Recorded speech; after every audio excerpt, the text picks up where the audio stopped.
It's 10 o'clock in Miami.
Okay, folks, let's get going. Marco, good afternoon. No, it's okay. We're good. Thanks everyone for joining us. It's great to have you all here. And it's especially fantastic to welcome Wolfgang Maier to the presentation podium today. Wolfgang has done so much science in Southern Africa, it's incredible. And I think many of the students in this audience will have read many of his papers on many different provinces in which you've worked. So that's testament to how much you've worked in Southern Africa. And it's so great to have you today talking about magmatic nickel copper PGE ore deposits in South Africa and an overview. For those of you who don't know Wolfgang, he hails from Germany.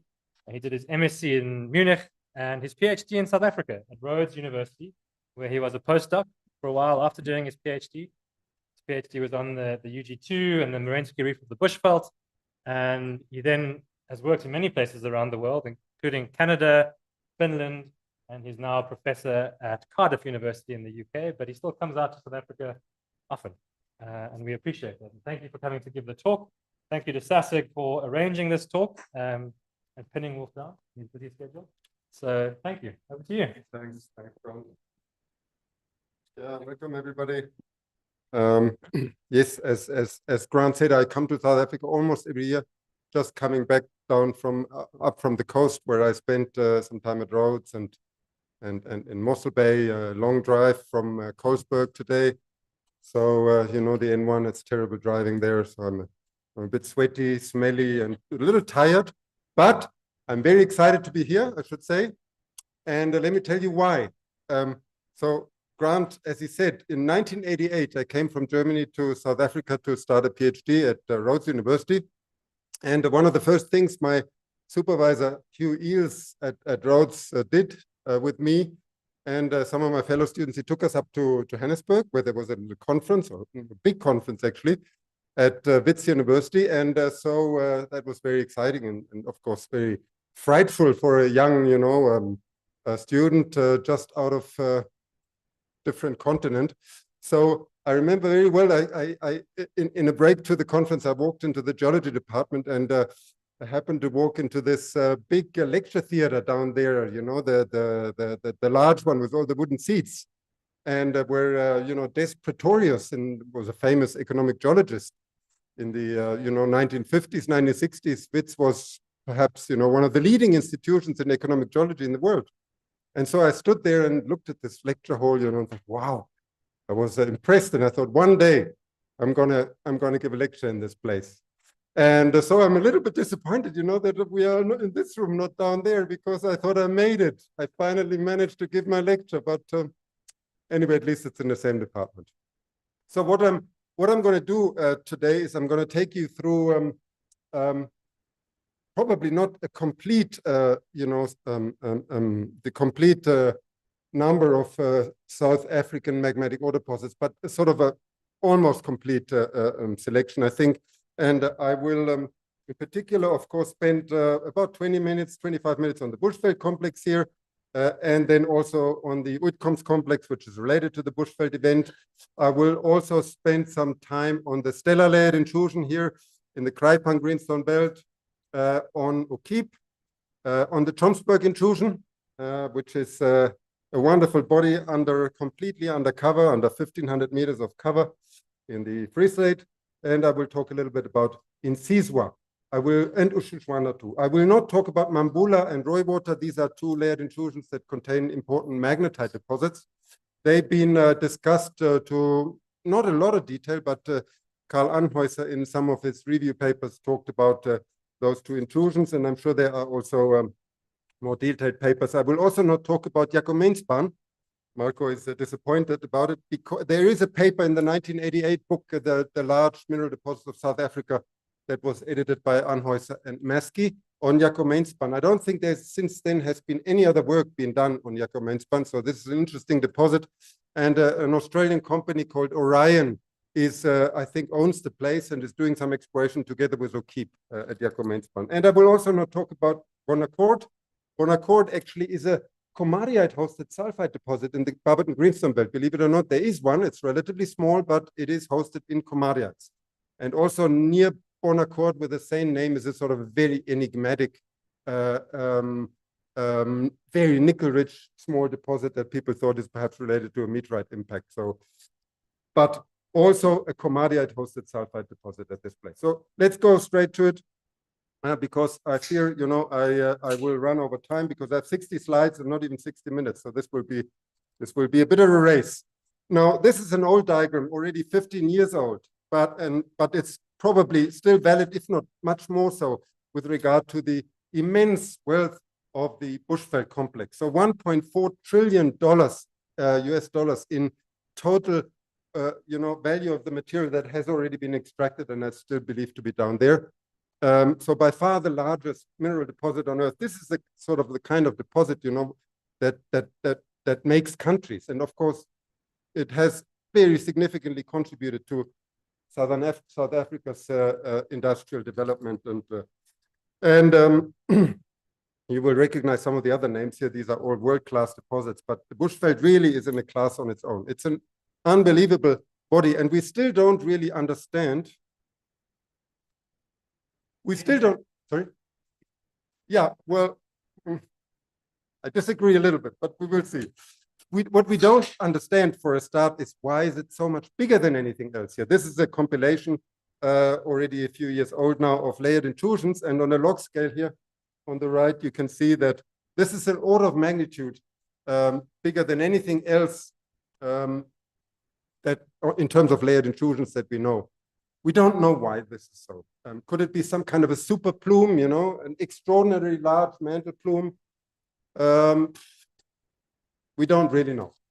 So this is one of the areas of research that remains to be addressed. Structural geologists need to look at this problem. And, you know, in South Africa, but also actually globally, when you look at magmatic ore deposits, relatively little structural geology being done on these things. So if you guys haven't decided yet what you want to specialize on and focus on, I recommend structural geology. It's very important. Yeah, and this is also an interesting diagram. USGS publication from 1986. Cox and Singer ranked ore deposits in terms of how well they believe we understand their formation.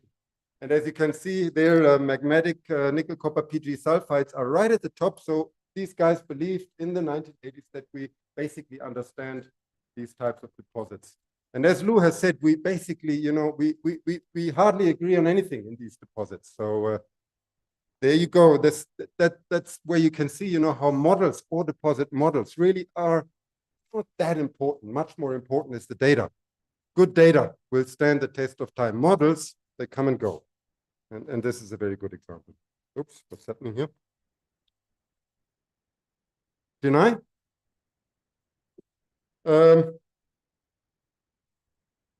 Okay, styles of mineralization. In layered intrusions, this is sort of a schematic image of what kind of deposits we find in layered intrusions. And, you know, I understand that I'm going here a little bit fast for you to, it probably makes no sense to take a lot of notes. If you have questions afterwards regarding the presentation, just send me an email. Then I can explain, then I can, you know, try to help. But basically, you have a whole range of magmatic ore deposits in these systems, right from the bottom to right at the top. So at the bottom, for example, the feeder conduits are very important targets for magmatic ore deposit mineralization. Then there are all sorts of reef type deposits in the intrusions. They are laterally very consistent, tens of kilometers. And this is what the Marinsky Reef and the UG2 are. They are mined, of course, in the bushveld for 100 years now. Then we also have actually mineralization in the upper portions, the magnetites in particular. And believe it or not, actually some of these systems, for example, in the bushveld, we actually have hydrothermal systems in the roof of these intrusions that may contain very significant platinum group element and gold and other things like rare earth elements, fluorite, and so on and so forth. So the point here is that these are incredibly diverse and complex mineralized systems that host a whole range of different styles of mineralization. Very prospective. And you know, one of the reasons we study these things in detail is so that we begin to understand or come to an understanding what types occur and how, you know, where do we find them? How do we look for them? All right. So of course, in this time, I cannot even begin to talk about the origin of the mineralization. There are, you know, lots of papers about this. What I'm gonna do here only is look at some interesting controversial issues in the bushveld that remain to be solved. So one of them is the origin of the layering, of course, and this is here a good example of layering of dunnites, orthopyroxenites in the eastern bushveld at Jachtlust, where this is Hans Marinsky's farm, where he did some of his early exploration. And we have several models. I think I list 5 models here for the origin of the layering. I briefly show you very simplistic what these are about. And here, as you can see, a butt, some of the things that we do not understand that seem to be inconsistent at the moment. So the first and oldest model is that we are looking at gravitational settling of crystals from a large convecting magma body, Boeger and Brown, 1964. This is a model that remains to the present day still attractive for many people.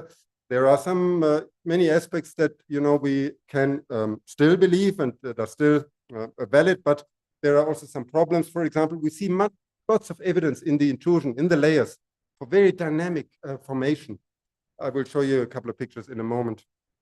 And the other thing is, you know, large bodies, really large bodies like the bushveld, if we accept that these would be large magma chambers, they presumably convect relatively fast. And the question is whether any crystals would be able to settle through a convecting magma body. So there are debates around that too. Next model, your own Rice-Latipov here, in situ crystallization of some of these layers from chromium and plagioclase supersaturated magma.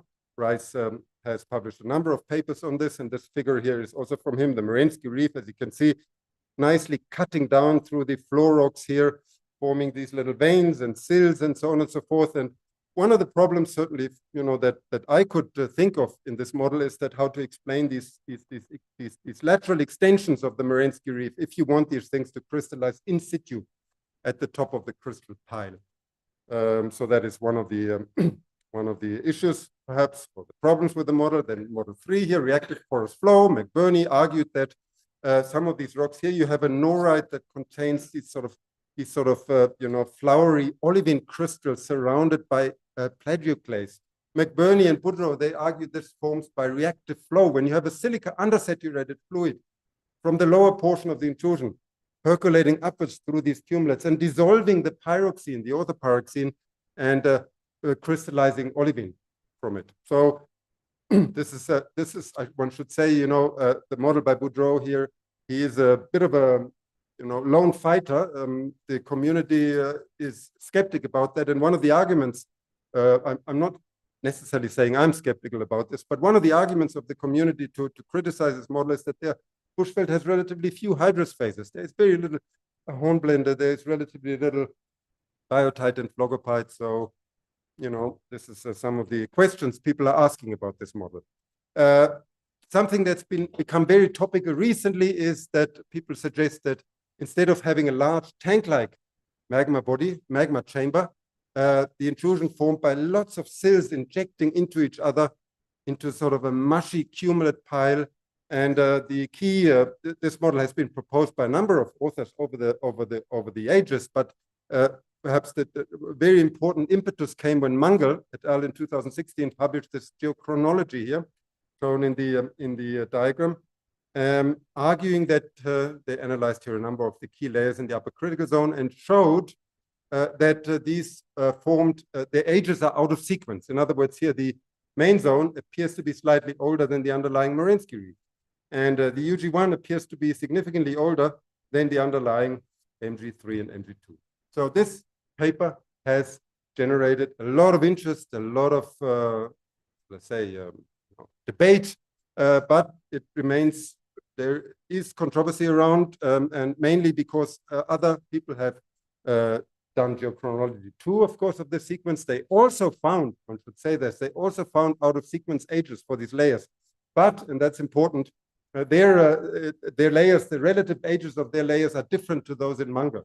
For example, Mangel here shows that the main zone is slightly older than the Marinsky reef. Scott et al. Showed that the main zone is younger than the Marinsky reef, and so on and so forth. So, you know, so I think the last word perhaps has not been completely spoken on this issue. There are some things about the geochronology here that we do not understand completely, and so perhaps we need to watch this space and be a little bit careful in our interpretations. Mitchell and Schoon in 2007 presented field evidence for this model of sill emplacement of different layers. This is a picture from their paper here showing Marinsky reef at Wienershoek. We've been just there recently with the Marinsky conference at the place. So this is Marinsky pyroxenite here at Wienershoek, overlain by anorthosite and leuconorite. And Mitchell and Schoon have shown that the Marinsky reef here forms these upward injections and incursions into the overlying anorthosite. And they argued this is the result of injection of a magma or a slurry rather, a Marinsky slurry into a largely solidified noritic and orthositic host sequence. And Mangel et al.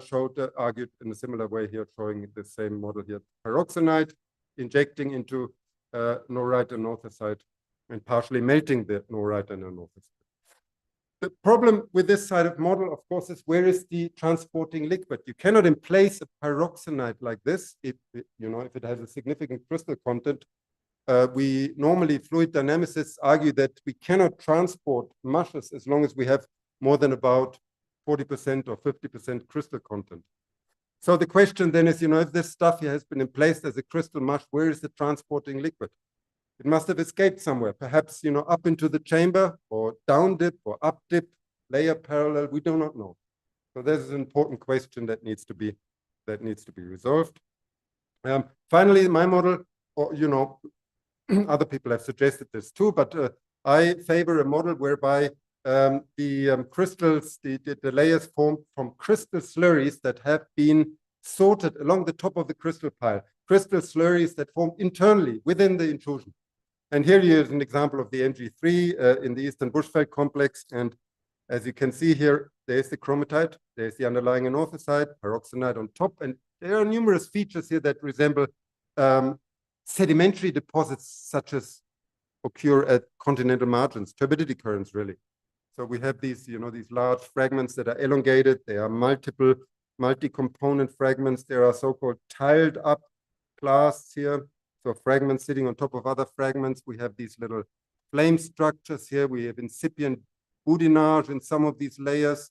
Lots of little fragments of the roof rocks and the floor rocks within the chromatite. And I interpret this to represent basically an analog to a sedimentary mass flow. Okay.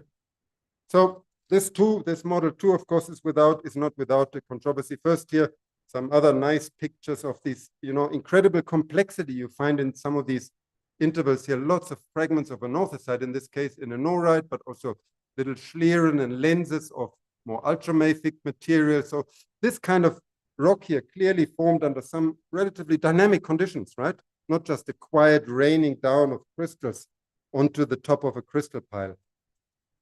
And well, one of the criticisms here, Lou and Sue's own work on paleomagnetics has found years ago already, that apparently many of the Bushveld layers formed in the near horizontal. And so this sort of model of crystal slurries rushing down the top of the crystal pile, the cumulate pile, towards the center of the intrusion would require a certain, of course, inclination of the layering. So there you go. This is something that seems to be in disaccord at the moment, and I'm not entirely sure what to make of that, but there you go. So yeah, so here is my model again. And as you can see, what I'm really essentially saying is that we have these crystal slurries running down the top of the crystal pile. Here, pyroxenides, chromatides, they're injecting into each other locally. And also what you can see here, I suggested that the anorthosites locally actually are moving upwards and injecting into the roof rocks. Now that seems like a crazy suggestion, wouldn't you argue?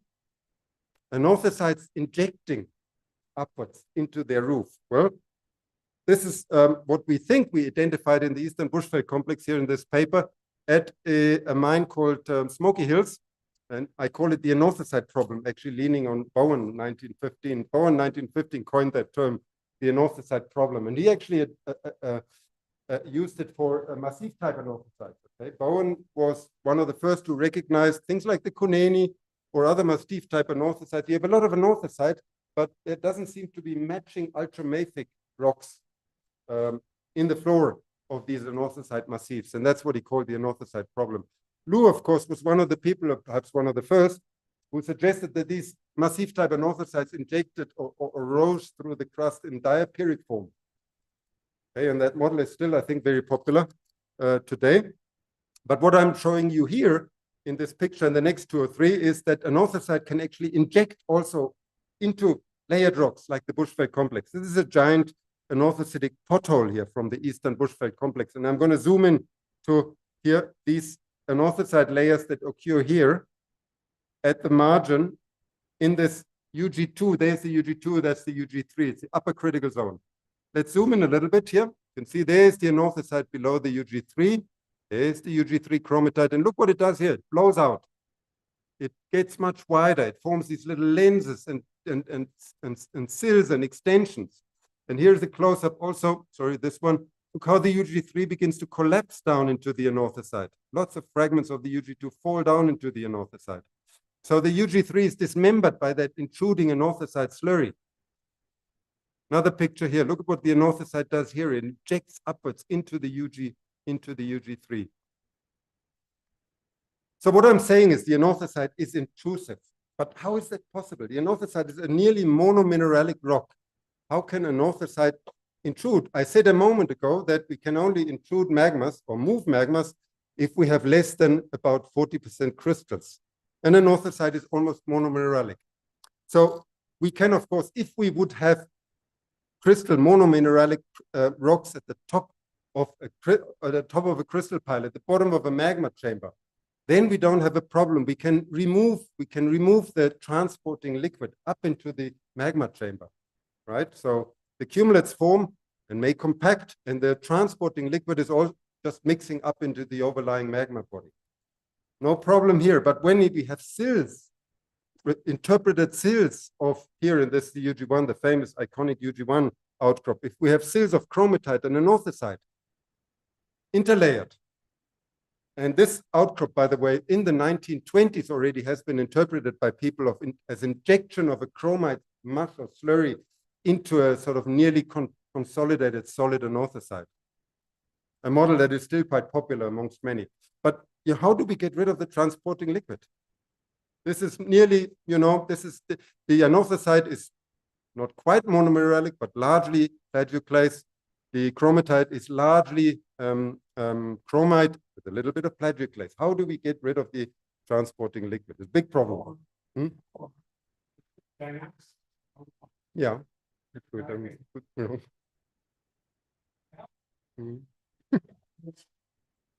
Okay, so Lou's just throwing out a large body of fluid dynamic work okay.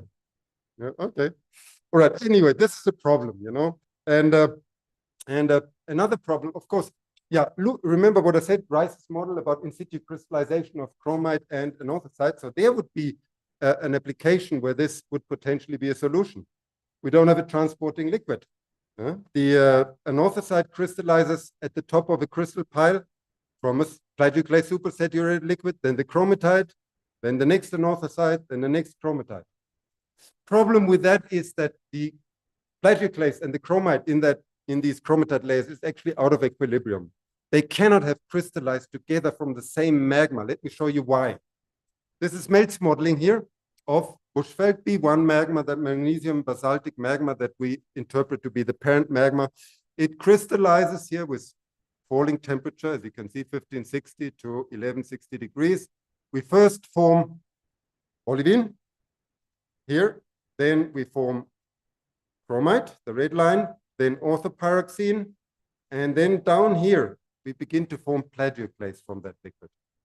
But the plagioclase has anorthite 75, that is the right composition, what we find in the UG1 and other chromatites. But at that stage, when plagioclase of that composition crystallizes, the chromite only has 27% chromium oxide.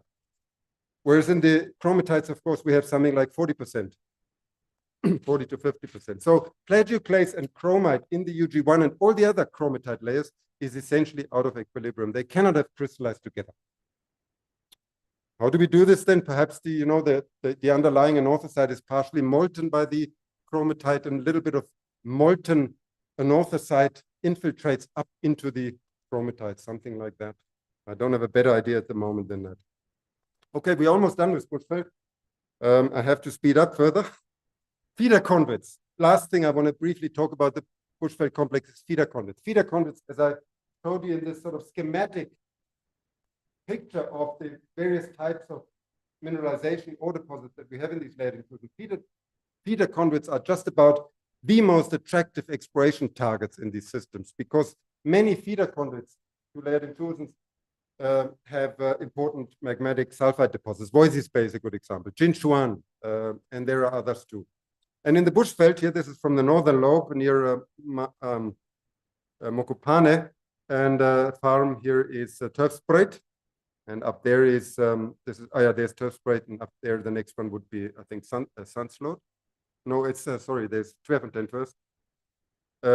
So you have here the main zone, and in orange here is the critical zone. That's the critical zone. And then in green is mafic, ultramafic sills and intrusions. So there's the big Uitlop intrusion and all these things here, mafic, ultramafic sills in the carbonaceous floor rocks to the Bushveld complex. So there are lots of them. And we know this since quite some time. But here in this area, there are actually some that are, significantly mineralized. And I think here's just a picture from a recent paper. When you look at these are all sills in the Uitlop area here, and you can see they're running up to 1-2 grams per ton PGE. So this is a significant mineralization, not economic at the moment, but the point is that these sills may contain mineralization. And the question is, do these sills in the Uitlop area near Mokopane, do they represent, are they mineralized because we are close to a feeder zone? And this is a picture here. This is a fantastic gravity image from actually from Sue's PhD student, Cole. What's her first name again?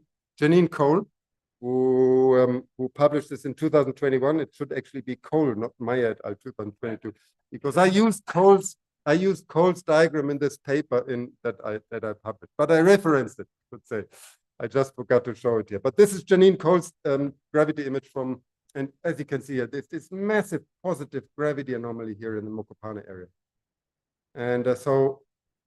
All these sills that we just looked at here, the gravity anomaly is around about in this area here, this massive gravity anomaly. So is it a coincidence that all these sills, these mineralized sills, occur here in the area of the largest gravity anomaly in the Bushveld complex? We don't know, but Ivanplatz is actually just about to begin drilling this gravity anomaly. So I believe this month they will start drilling it with a 2-kilometer borehole, going straight into this anomaly. And what they're hoping, of course, is that they might be intersecting a mineralized feeder. We will see. But it's a very interesting experiment, of course, very exciting. And okay, so briefly now about the Uitkomst complex. Uitkomst complex is believed to be part of the Bushveld event. I will show you geochronology in a moment that confirms this. It's sitting about 50 kilometers to the east of the Bushveld complex, first characterized by Goward et al. In a paper in the African Journal of Earth Sciences. It's an elongated, you see here, an elongated body. It's at least 15 kilometers long, Then they stopped drilling it out because its dip is it dips to greater depth, and they stopped drilling it. But it presumably carries on towards the northwest. We recently also wrote a paper on Witkomst, and this is how it looks like here. So you see it's about just over a kilometer thick body with ultramafic rocks at the base, and then progressively more gabbroic material towards the top. Here is the cross section. We have a sort of they call these things chonolithic bodies, so sort of tube-like bodies. And the Witkomst chonolith has ultramafic rocks at the base here, these things, and then more and more gabbroic material at the top. And Goward actually in 1998 were the first to suggest that what we're looking at here is firstly a system that was first a conduit. So magma was flowing through the system, precipitating and depositing here this thick Harzburgite, which has virtually constant composition. There's no fractionation in this Harzburgite going on here. And then the flow of magma through that conduit stopped, and the magma, the remainder of the system, crystallized as a closed system here, undergoing progressive fractionation. Okay, I'll show you the geochem in a moment to support this. Of interest for us is that there are sulfides, disseminated sulfides in the lower portion of the intrusion. There are two lenses of massive sulfide in the floor, not at the base of the intrusion, actually in the floor. It's very important to remember that sometimes sulfides can actually occur below our mafic, ultramafic bodies. The sulfides are very dense and they can percolate into the floor. So, never stop drilling when you think you intersected the base of a mafic, ultramafic intrusion. You have to continue for a few meters, perhaps even a few tens of meters. Otherwise, you might miss many important mineralizations. And the other thing is there's a significant chromite layer actually at Witkomst. And it's actually the thickest chromite layer we have in South Africa. I don't know if you're aware of this. Everybody talks about bushveld chromatites. Wonderful chromatites, of course, 200 kilometer strike, but the Witkomst chromatite is up to 10 meters thick. And it's, of course, I mean, the width of the body is only about 1 kilometer, and it extends for has been drilled for about 10 kilometers. But nevertheless, this is an enormously important deposit, and Witkomst is actually outcropping. So mining much easier and cheaper than elsewhere in the bushveld. So there's the cross section here. And I just want to show you some pictures briefly of the intrusion. So first here is the other thing that's interesting is there's actually a chilled margin in the Witkomst complex here. That's the basal chilled margin. So we can do something with modeling the magma based on chilled margins. Here is the massive sulfide body in the floor. You see, nice, with lots of little fragments, presumably from the floor. And then we have here also what you can see, I should point this out actually. Look at this here.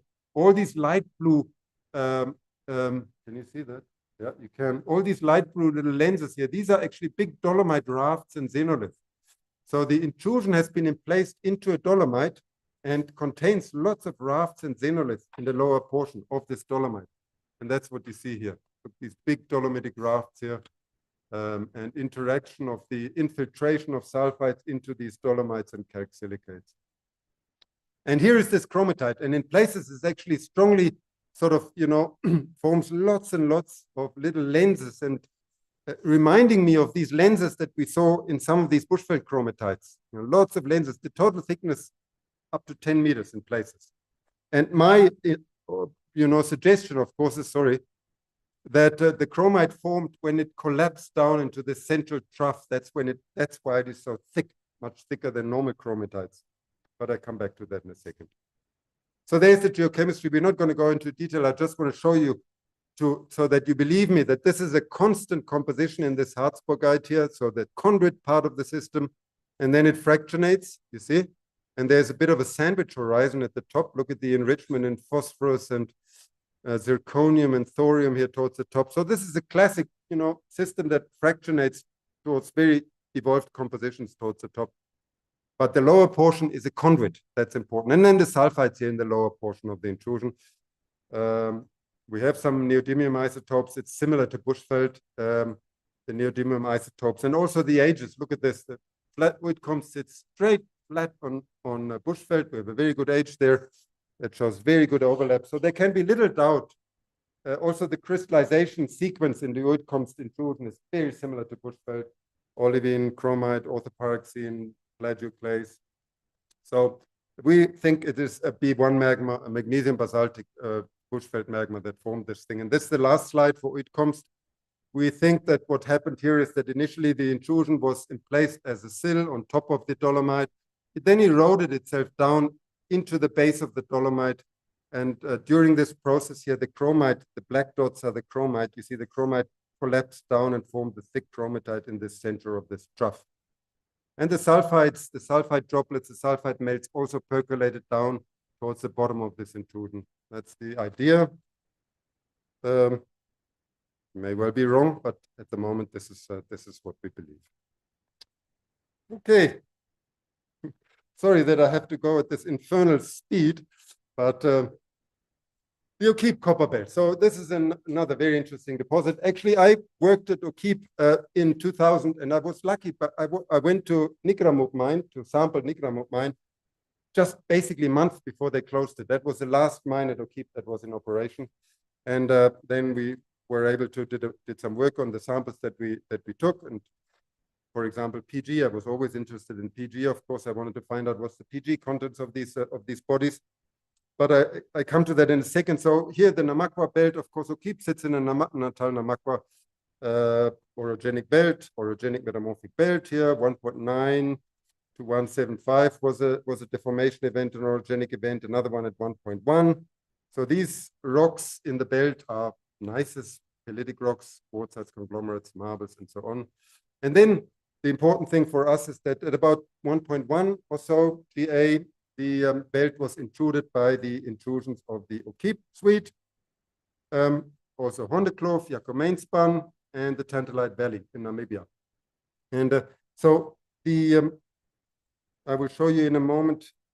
So one of the enigmatic things is that the intrusions of the O'Keepe, of the Kopparberg suite, it is grouped into the Kopparberg suite, and Marco Andreoli is the big expert on it. So I just, delved into it a little bit to look at the PG, but the shape of these intrusions is these sort of enigmatic, almost dike-like bodies, relatively small, that go to considerable depth. We don't know whether they're rootless or to what depth they really go.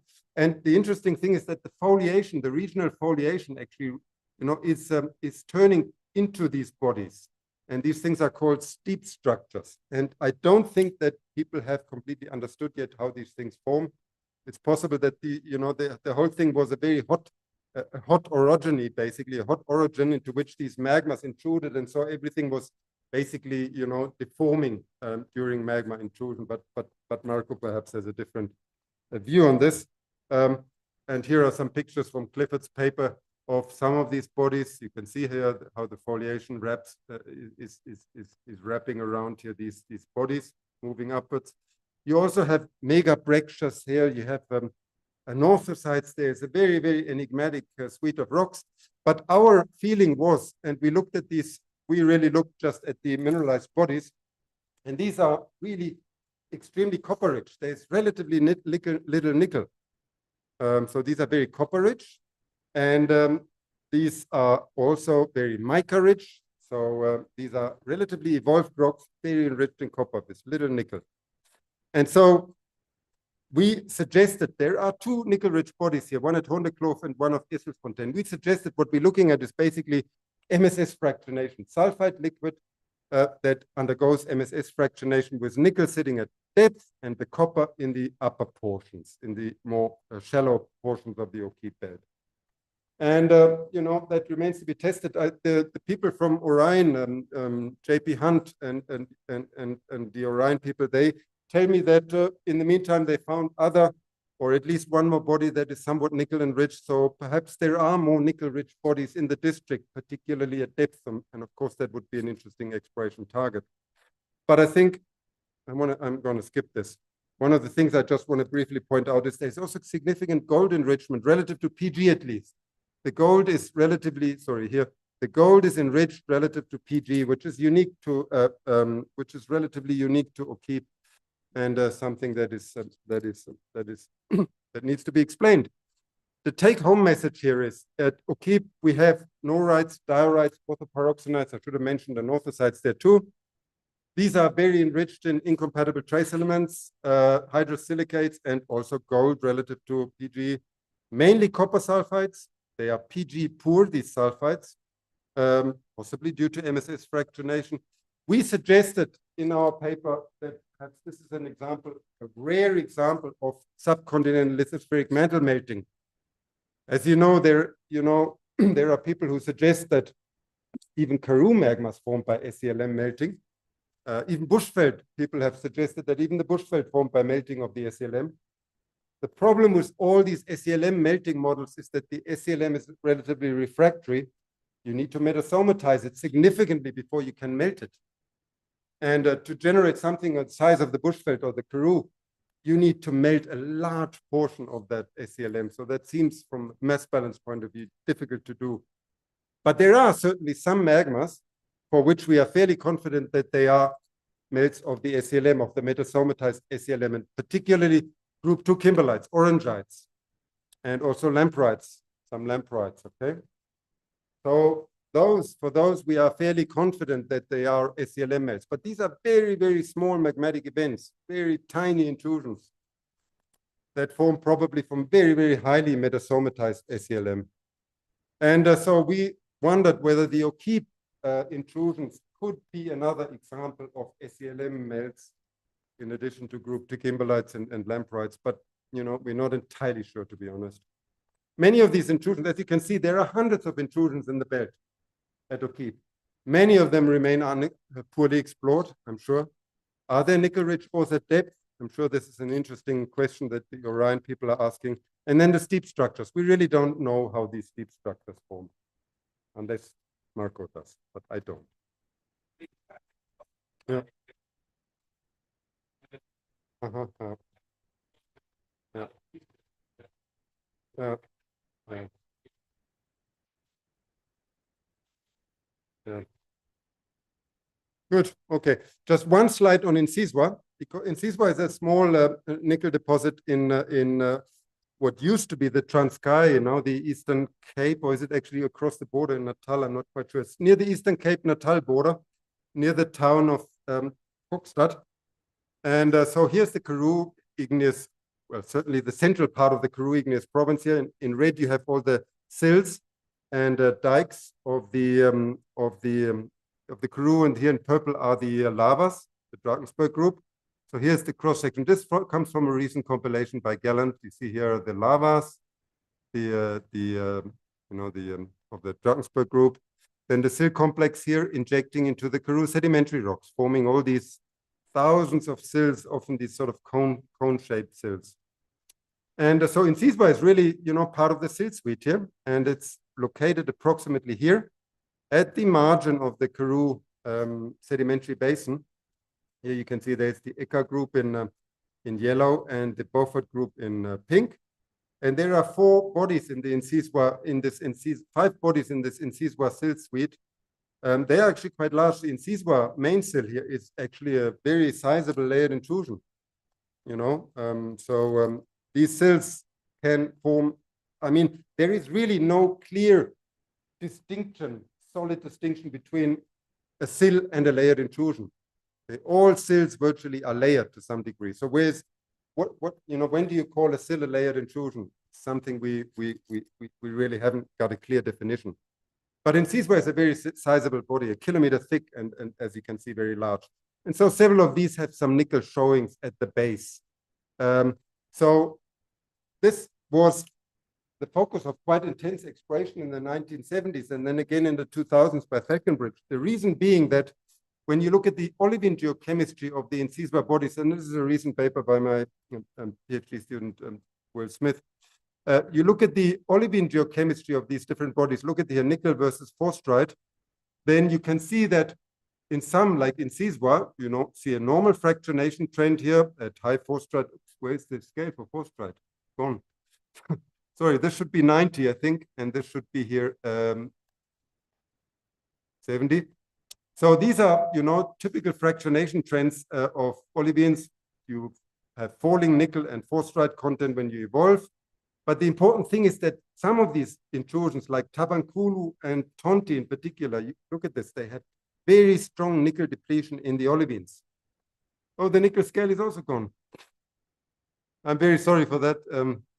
So that it's must have slipped me. That's pretty pointless then, the diagram actually. But I can tell you that here at Tabankuli and Tonti, we have very strong nickel depletion of these olivines. And that caused the exploration companies to suggest, these magmas, notably at Tabankulu and Tonti, they must have lost sulfide, significant sulfide, presumably or hopefully not far below surface. But all the exploration initiatives, and Falconbridge did quite significant drilling in the area, did not come up with anything. And I suspect the reason may be that the Karoo sedimentary rocks are relatively sulfide poor. In forming magmatic sulfide deposits, we need not just primitive hot magmas that are metal rich, we also need an external sulfur source. Okay? In other words, typically a sulfidic sediment. And it helps if that is also reducing, rich in graphite, for example, black shales. And I think the Karoo sediments are largely sandstones, siltstones, mudstones without significant sulfide. I remember in the 2000s when we worked with Falconbridge in the area, Falconbridge actually did intersect sulfidic horizons in the Karoo, but clearly not enough to form here a significant ore deposit. So that's all I want to say about Insizwa. Something briefly on Stella. So Stella is here in the Kraipan greenstone belt. 48. Oh, not too bad. We are in the Kraipan greenstone belt, so up here in the north, in the northwest of South Africa, the Northern Cape. It's a relatively small layered intrusion here in the Kraipan greenstone belt, and it's, as you can see, the profile, it's actually vertically dipping and quite strongly fragmented. The age is 3033. It's one of the oldest PG mineralizations that we have on the planet. And the old age and the host in this Archean greenstone belt is probably the reason why the intrusion is so quite significantly fragmented. And that is a problem, of course, for mining. For Stella, although I will show you in a moment, the grades are very high, it's still not mined. And I think part of the reason is the structural complexity of the body. And of course, we can expect that other greenstone belt hosted layered intrusions possibly will have similar issues. So that's something to remember when you are exploring in greenstone belts for PG deposits. So yeah, it's old. It's discovered in the 1970s, aeromagnetic surveys and some drilling, strike extent 13 kilometers. So relatively small. This is the mineralized, and the other really unusual thing about Stella is the PG mineralization occurs in magnetite, not in the lower portion of the intrusion, but in the top in magnetite horizon. So this is actually a picture of the main mineralized horizon. This rock here carries 10 to 15 grams per ton PGE. So it's a nearly massive magnetite. And there are some dolerite sills also going through it. But the entire upper portion here, as you can see, is massive and disseminated magnetites. They're quite vanadium rich, by the way. Actually, it's significantly vanadium rich, so it's potentially a vanadium source also for the future. Here's the profile through the intrusion. You see that this is it's slightly overturned, the intrusion, so that's the base, that's the top. All I want to show you here is look at the peak grades in that upper reef here, which is about 2 meters thick, 9.8 ppm, 11.8, 14.8. So these are high grades in magnetites, really quite remarkable. But another problem, the second problem, apart from the structural dismemberment of this intrusion, is the metallurgy. And this is also a very important lesson for you guys. When it comes to exploration, and you intersect an intrusion that has, the assays come back and you say, wow, 10 grams per ton, wonderful, we're going to be rich. First, before you jump, you should look at the thin sections and check the metallurgy. What is the size of the sulfides? At Stella here, they're very small, as you can see. Look at this, very small. What is the state of alteration of the rocks? If it's very altered with lots of micas, talc, that sort of thing, it's going to be very difficult to separate the sulfides during flotation. So what if there are, some metamorphism that commonly remobilizes sulfides in tiny little fractures into cleavages and fractures in the rock? All these things could be, terminal for the prospect of the deposit. And so it seems it is the case at Stella. The metallurgical characteristics and also the tectonism of the deformation apparently so far made the deposit subeconomic. And I think I'm going to skip this thing now. And I'm also going to skip this. This is the mod. So what's unusual about stellar, one thing I should just say is that actually the magnetites, they are associated with anorthosite again. They overlying in many cases anorthosite. So we have again this association that we saw in the bushveld between oxide deposits and anorthosite. In the bushveld, it was chromite and anorthosite. And actually, when you go to the upper zone of the bushveld, you will also see this association between magnetite, the oxide deposit, and anorthosite. And we do not completely understand that either. And at stellar, we have the same situation. We have magnetites here, which are overlying and injected into anorthosites. So this is something we need to understand. Finally, the second before last, the Tromsberg intrusion.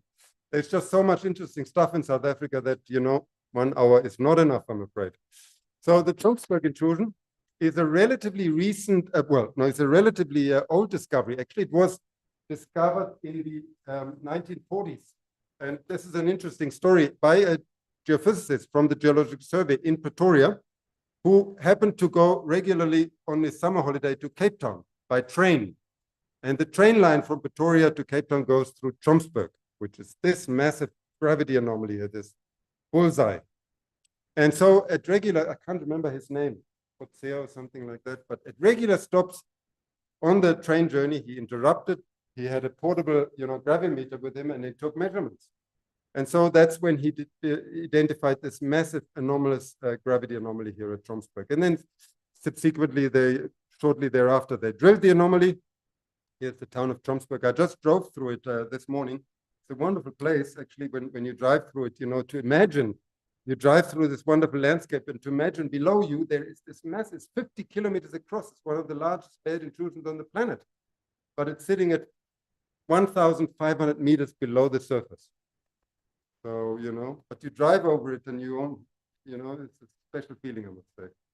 Will we ever be able to mine this thing? Perhaps in the future with robots, completely mechanized mining. There is a massive resource for a start, vanadium down there, and possibly much more. So let's have a look at this briefly. Yeah, it's the most significant positive gravity anomaly in South Africa here. Associated magnetic anomalies of Murray from the council in 2015, they published a geophysical description of this body, more detailed geophysical description, including gravity and magnetics.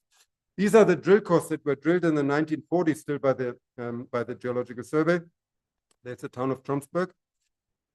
So you see there are 6 boreholes. Now, the tragedy of this thing is that these boreholes, most of the material was lost. They were stored somewhere. I know this from Ivan Reynolds, who did a report for the company in the 70s. He tells me that the company stored the drill cores in a shed not far from Tromsberg, but that shed burned down. And so the drill cores were all collapsed in a big rubble. Fortunately, there was an MSc project at the University of Pretoria in the 1950s by a guy called Orthomagmatic, and he deposited small samples, about 100 small samples from these drill cores in the rock store at the University of Pretoria, which I sort of found by coincidence one day. And so we were able to do some work. We dated this thing, and also Jeff Grantham, my colleague and friend from Pretoria, he is working on the geochemistry of these 100 of these samples. But in a nutshell, look at this here. There are 6 boreholes. This is 1,500 meters, almost 1,500 meters of Karoo sedimentary rocks. One of the boreholes, the one in the center, goes through granite. That's the sample we dated. 19-20 million years. But it's a granite. I mean, are we sure that this granite is actually the same age as the mafic mafic rocks? The problem is that the mafic rocks, you need normally a bit more material than the small drill cores that we have. So I don't know whether we will really be able to date also the mafic rocks. We will give it a try. But at the moment, we're standing at 1920 million years. So it's not bushveld age. I'm saying this because the body has about 20 magnetite layers, okay, which is suspiciously similar to the bushveld. And also, as you can see here, it's been emplaced into Transvaal dolomite, which is interesting itself because, of course, the Platte Reef in the bushveld complex sits on Transvaal dolomite. That's where the most mineralized Platte Reef occurs. So there's one borehole here, TG5 actually intersected carbonaceous rocks with strongly contaminated intrusive rocks. Only, unfortunately, we have only about 4 small samples from this borehole preserve. So anyway, but we're sitting here at 1,300 meters depth. So perhaps, you know, a company at some stage will be tempted to give it another try. There was by the way, here's the results from the geochron. So you see there are also some inherited Archean zircons, 2.8, 2.7. So this stuff obviously here is in place, also has gone through the Archean. And these are the zircons that we dated that we believe represent magmatic zircons 1920, 1915 from the granite. But we don't have ages from the mafic rocks.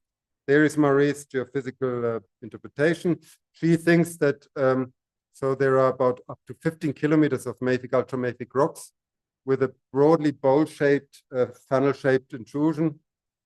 This will be, of course, too deep for us probably ever to look at. There was about 10 years ago, there was a company who staked the intrusion to look for chromite. But you know, the chromite, of course, will be sitting somewhere down here. So that is not really an exploration proposition at the moment. Perhaps sometime in the future with robots and so on. But for the moment, no go. I think the only thing that is potentially of interest at the moment would be the magnetites here. Here's the main magnetite seam. And then possibly some, you know, material here at the contact with the Transvaal superplate. That's all for Tromsberg. And the final one is Ushuswana.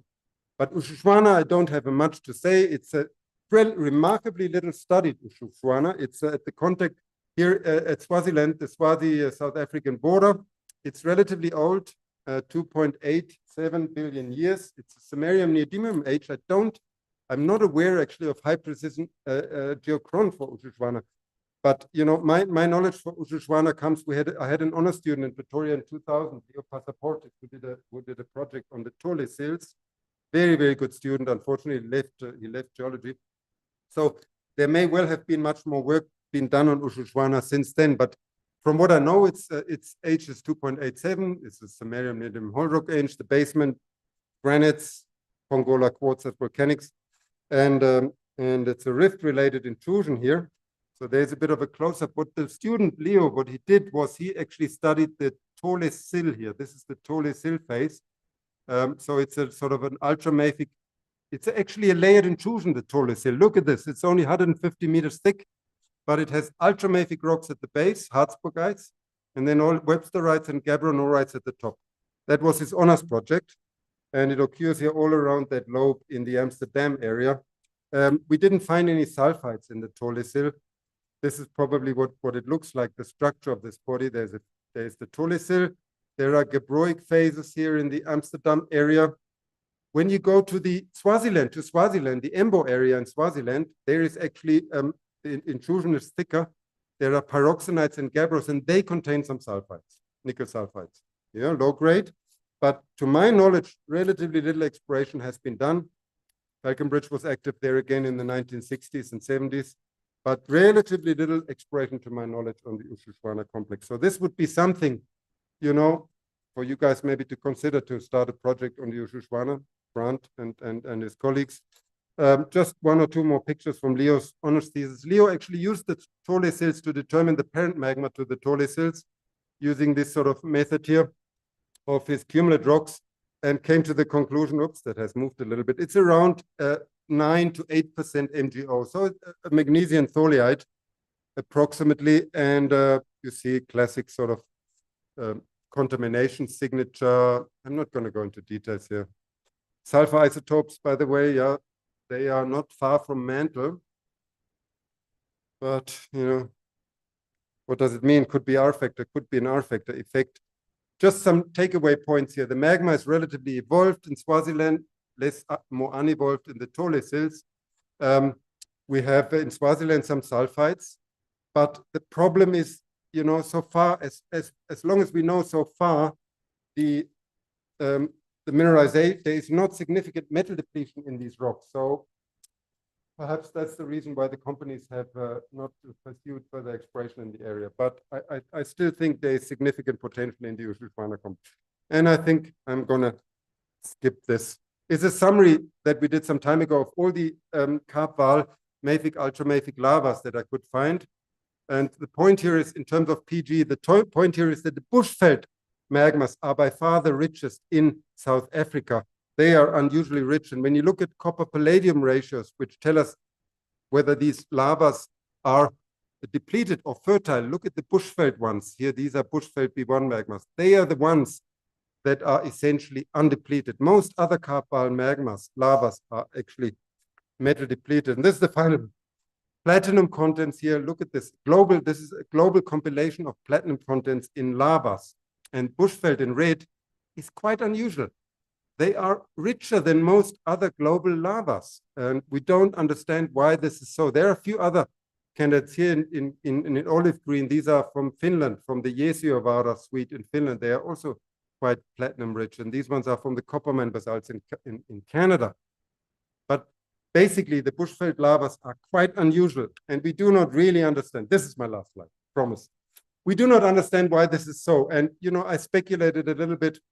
Is it possible that the bushveld plume intersected or went through a portion of the mantle that was enriched in undissolved late veneer material from the late heavy bombardment at 3.8 billion years ago? Not sure. We did some ruthenium isotope work here with Mario Fischer-Götte in Germany recently, and there is certainly some indication that we analyzed UG2 and LG6 chromatite here. There is certainly some indication that the data is weirdly scattered. So this is something we will be following up. But basically, I do not understand why the bushveld is so unusual at the moment. It's unusual in terms of size, it's unusual in terms of its mineralization, and it's also unusual in terms of the composition of the parent magmas, unusually PGE rich. And these are issues that will require much further research in the years to come. Thank you very much, and apologies for the rushed delivery. So, as I said, we will have maybe, hopefully, a little time for questions, but any other questions, just send me an email. Okay? Wolfgang, thank you so much. That you don't have to apologize. That was a great review of some incredibly important mineral deposits for South Africa. So thank you for that. We greatly appreciate it. So we're going to go to Lou first, but for those in the online audience, just raise your hand and we'll come to you once you've gone through the room. I won't waste your time. I don't have a question. I can talk to you later. Actually, I do have questions, but I just want to congratulate you on one of the best talks I've heard in a long time. I really love your enthusiasm, and I hope that the students behind me can appreciate that and take advantage of it. So well done. Well,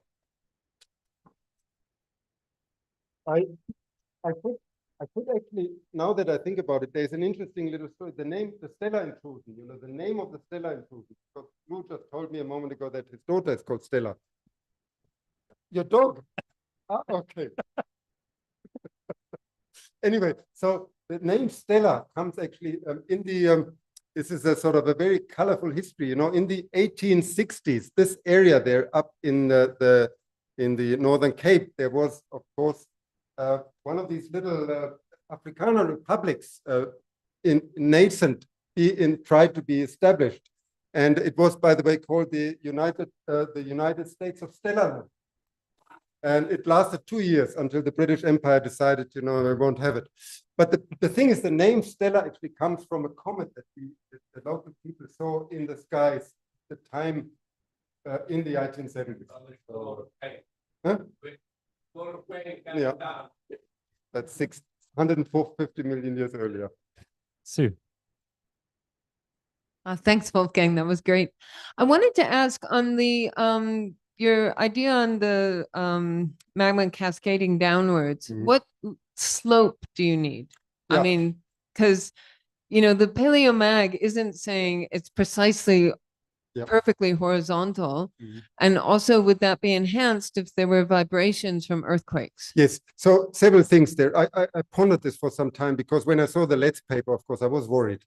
But several thoughts. I have several thoughts to this. Firstly, when you consider continental margins, you know, turbidity currents, we know that these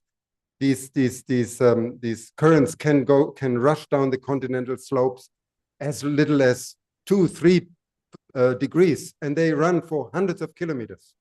So, of course, the transporting medium is different. We're talking about water versus magma. However, I think we have evidence in the Bushveld complex locally from, for example, from floor domes, that the floor of the Bushveld complex is probably quite variable, probably undergoing partial melting, devolatilization. That this may be one of the reasons why we have these doming. So locally, the floor may be much steeper, and so these slurries may be triggered, at least initiated, by locally much more greater floor instabilities, and then of course constant seismicity in this body during continued magma influx. Yeah, because we're within 5 degrees, Yeah, so yeah. that's Yeah. pretty steep for that sort of thing. Yeah. Oh, well, thank you. I've got like 100 questions because you covered so many topics. If I can focus on one particular deposit at the O'Keefe copper deposits in the Copperberg Suite.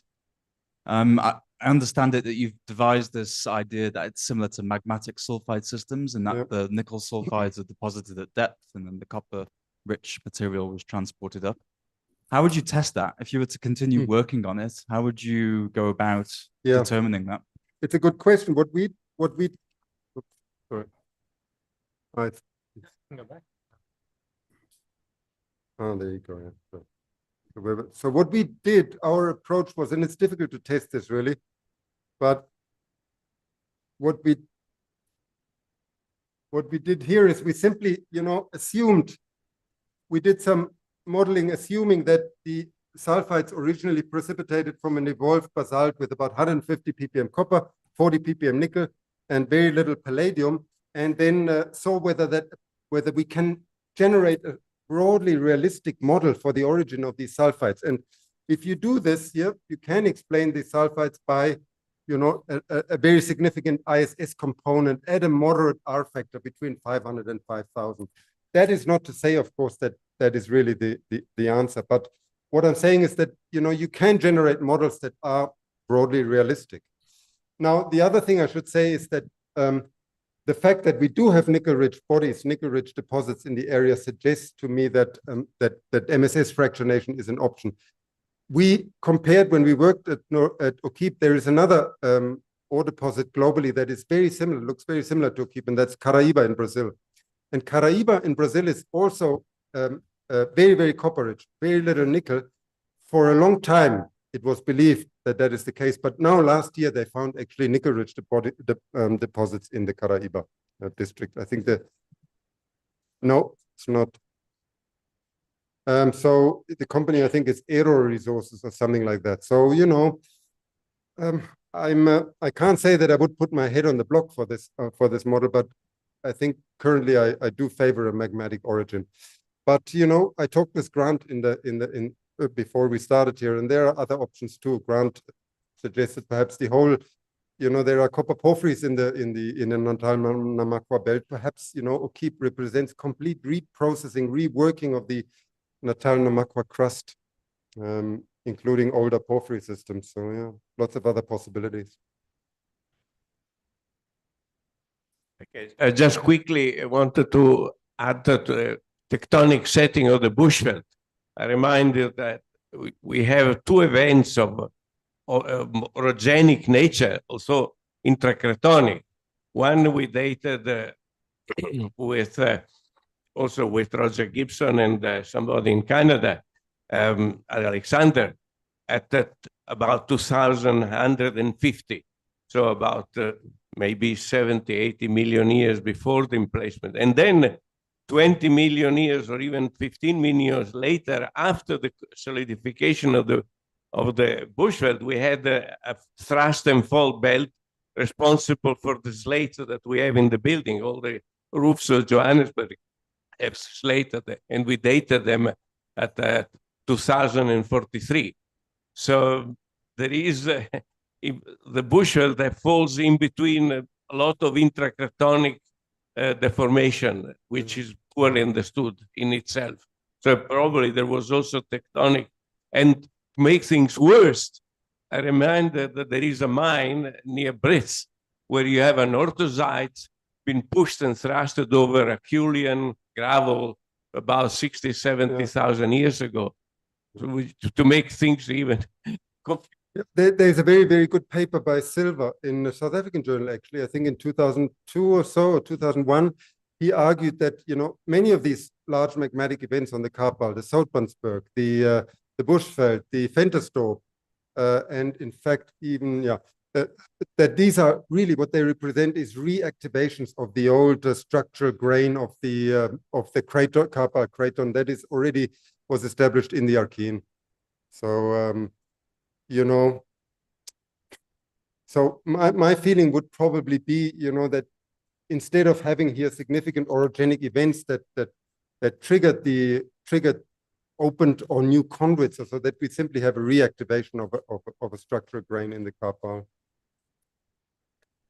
Yeah, I think it's also related to his question. So these transgressive anorthosite seams, are they related to, because in the bushveld we have these discordant mafic bodies like danite pipes. Oh, the IRAPs. Yes, and dynap and IRAPs. So are they related to the portals, the anorthosite transgressive Well, seams? I don't think the anorthosites are related to the IRAPs. There has been a lot of work done on the IRAPs by Schoon and his colleagues.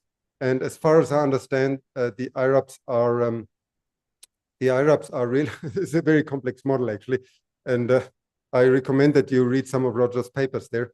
In fact, they are so complex that I do not recall now precisely. But it's very sound modeling, I think. But the anorthosites are not related to the IRAPs. But what did I just want to say? I lost it now.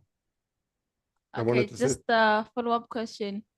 So, oh yes, sir. Now I know what I wanted to say.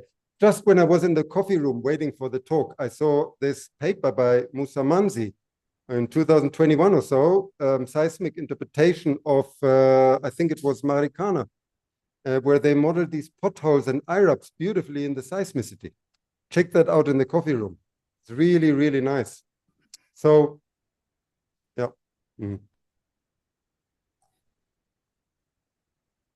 Right, we have some online questions. Samir, do you want to come through and ask your question? Yes. Hi, Wolfgang. Hello. Many thanks for your informative and wonderful talk, as always.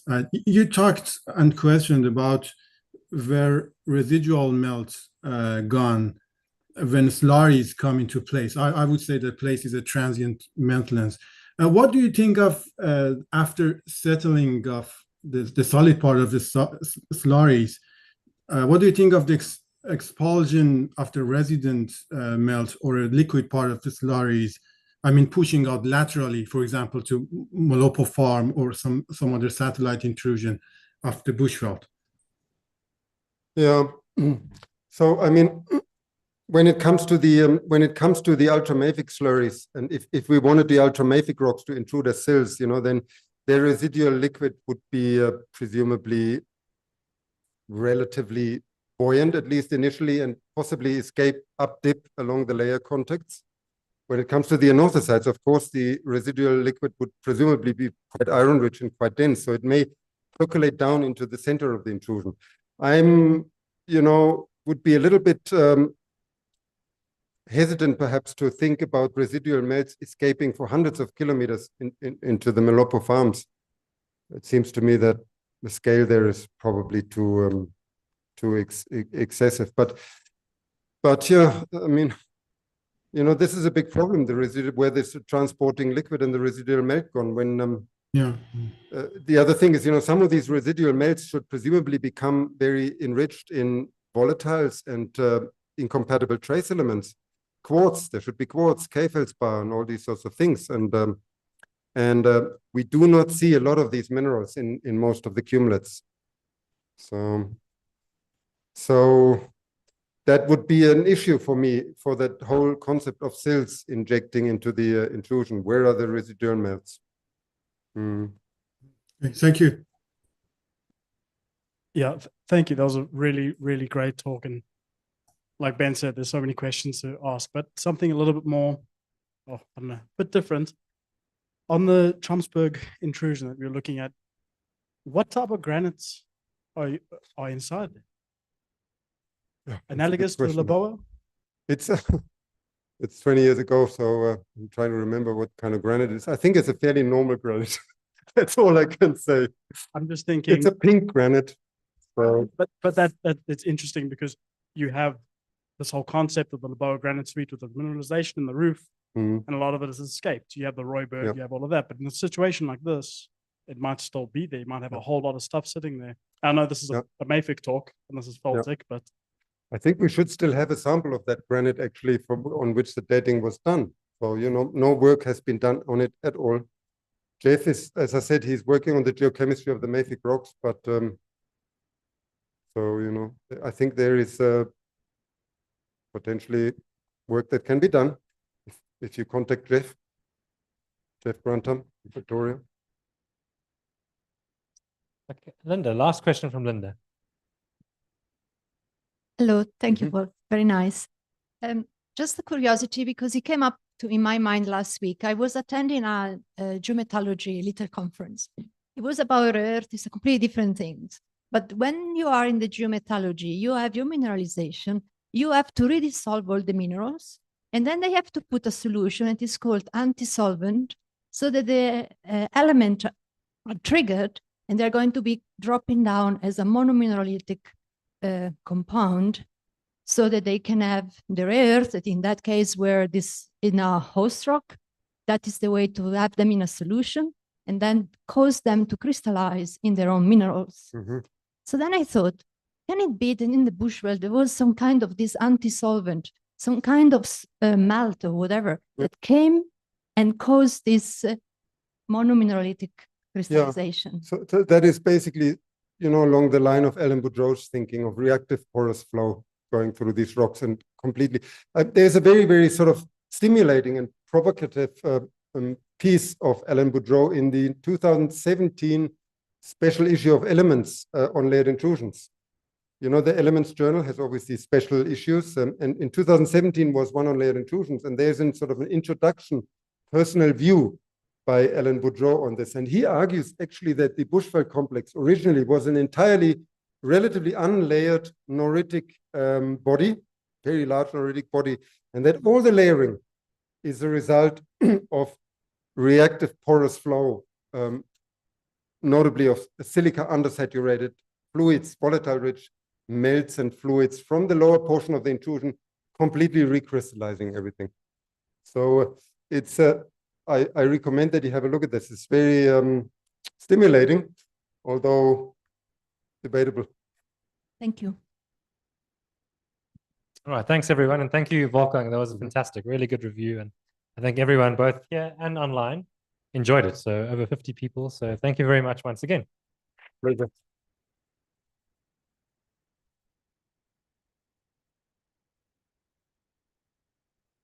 Fantastic. Oh, thank Really, you. really good. Thank you. So good. Great.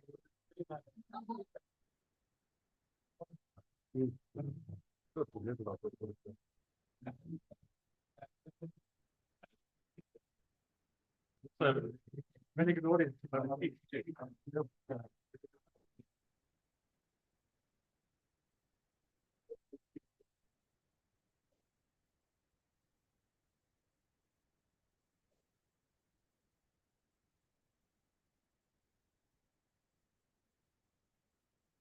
So you can